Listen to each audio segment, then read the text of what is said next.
چی میشه که افراد تازه کار توی وارداتشون شکست میخورن؟ انتظار بیش از حد از سود واردات کالا هستش. این یعنی چی؟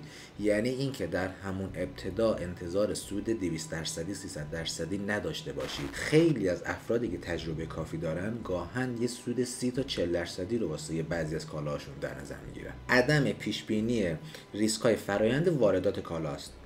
شاید شما به عنوان یه شخص بی تجربه یا کم تجربه مبنا رو بر این گذاشتین که پروسه حمل دریایی از چین به ایران 20 تا 30 روزه، ولی این رو باید مد نظر داشته باشین به خاطر شرایط خاص ممکنه این زمان بین 30 40 50 تا 60 روزم طول بکشه. پس سولوشن و پیشنهاد من به شما اینه که همیشه برای کل فرآیندهای کاریتون از لحاظ زمان و هزینه یک تولرانس بین 10 تا 30% رو همیشه در نظر بگیرید. عدم دانش کافی برای فرآیندهای کاری شما به عنوان یه وارد کننده و یه تاجر باید روالهای کاری و فرآیندهای کاری واردات رو به صورت سیستمی و قانونی ازشون مطلع باشی.